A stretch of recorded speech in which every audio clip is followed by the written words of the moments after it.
going to continue the discussion of post-wars years, Filipino emerges as a language of instructions. So before that, allow me to introduce myself. I am Esnifa Dumaraya and I will be the presenter of the next topic. So the following are the topic outline. Number 1, resumption of discussion. Second, implementation of language program deferred. Third, the language survey of 1968. And finally, the Presidential Commission to Survey Education or PCSPE. So let us now first talk about the resumption of discussions.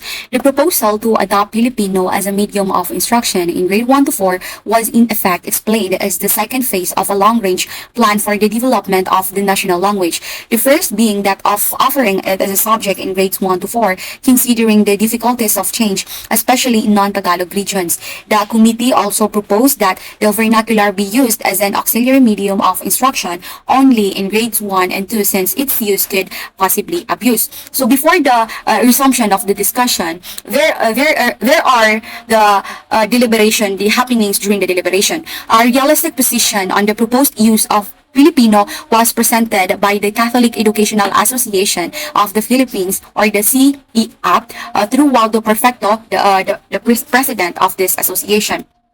Perfecto further informed the board that based on the result of CEAP survey, the preference of teachers and parents in the primary grades was for English. Nonetheless, the CEAP board chose Pilipino. The CEAP stand, therefore, was for both English and Filipino to be used as media of instruction.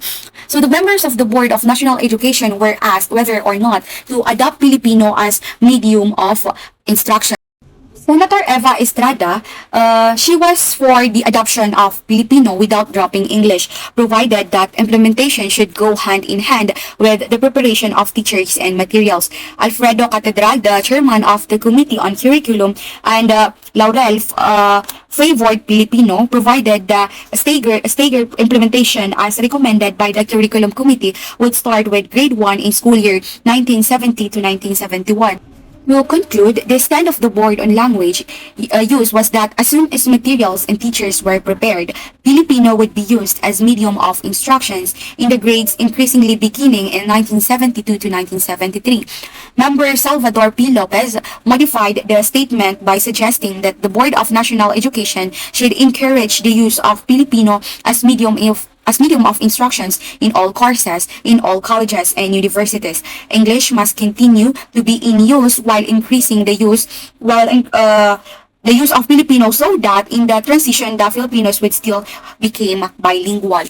So in 1970 or after 3 years of deliberation, imagine the long run of the deliberation, the Board of National Education through resolution number 70-5 approved the restatement of objectives, the curriculum and the language policy at the elementary level as recommended by the Committee on Curriculum.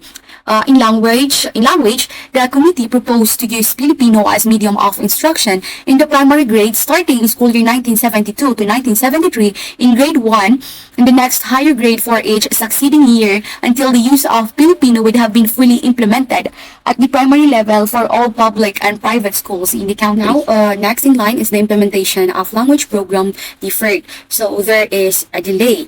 Although the revised elementary education program of 1970 was implemented as soon as approved, the language arts program was deferred pending a study on the schedule of its implementation to be undertaken by a study committee.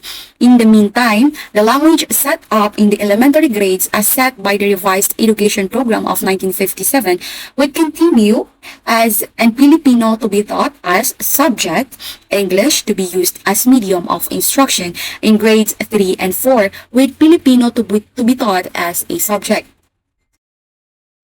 So Juan Manuel, the head of the study committee and the undersecretary of the Department of Education, would look into the preparedness of teachers, the availability of instructional materials, and more particularly the provision of the adoption of Filipino as medium of instruction in the primary grade. So that's why they postponed the implementation. So after careful consideration of the matter, the study committee recommended to the Board of National Education the postponement of the implementation of the language arts program to a later date for the following reasons. So what are these reasons?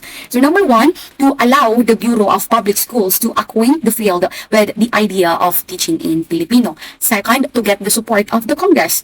And lastly, to have enough time to undertake a crash program which would prepare teachers to teach in Filipino. So para hindi biglaan. So in the meantime, while waiting for the stand of the forthcoming constitutional convention in the language issue, the teachers started to be trained in the use of Filipino as a medium of instruction in the content subjects in the first 4 grades. So may 4 years silang training program para they aim to develop proficiency in Filipino so that teachers could speak correct Filipino with ease through active participation in speech improvement practice in other conference activities. Second, they aim to plan activities that will help improve the teacher's command of Filipino. And finally, they train to prepare sample lesson plans for various subjects in Filipino. Now, the language survey of 1968.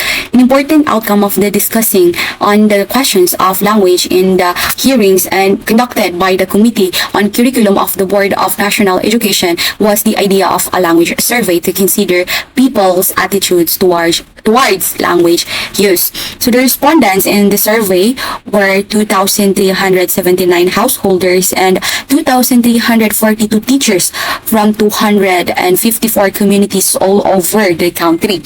These people were supposed to be directly concerned with what language to use in school. Accordingly, the survey was expected not only to be a basis for decision-making on the language to be used in schools, but also to help plan and direct language growth as well as serve as baseline for future evaluation of language policies. The board endorsed it favorably in 1968. These are the significant findings of the survey. So the respondents preferred the educational system to use English but between Filipino and the vernacular.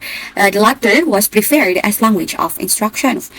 The variety of Filipino preferred to be used in schools was that which adhered to the rules of orthography established by the Institute of National Language and by the schools, and a restricted use of recognizable foreign words, particularly English and Spanish, was acceptable.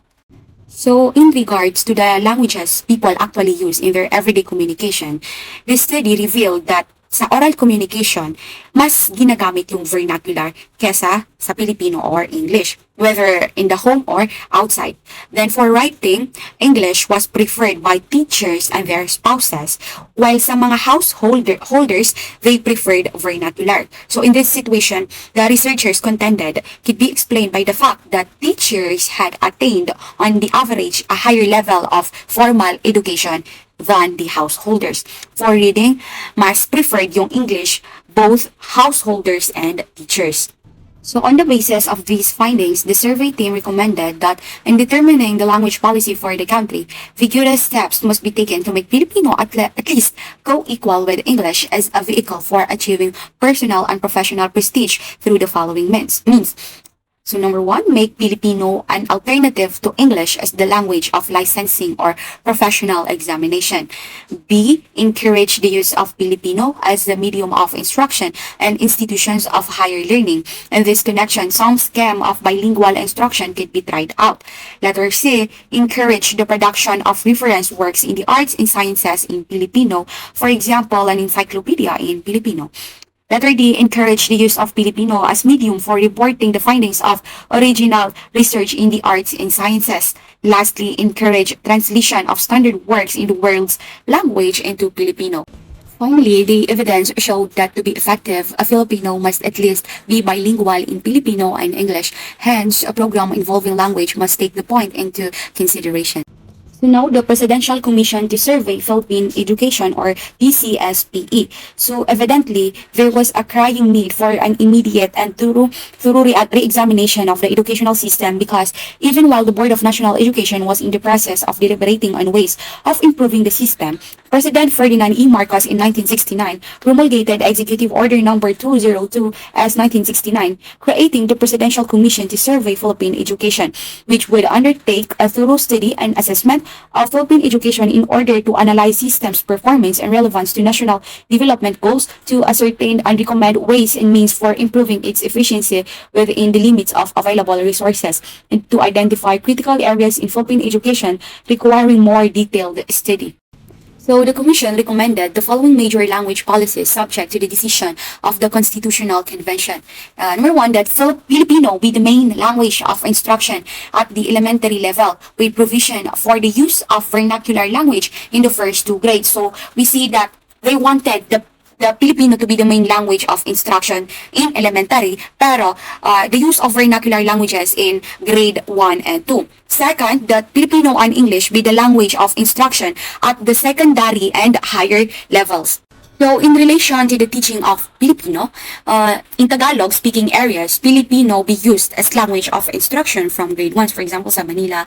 So, next, in non-Tagalog areas, the language of instruction be the dominant vernacular in grades 1 and 2, with Filipino as an auxiliary medium and taught as a language subject.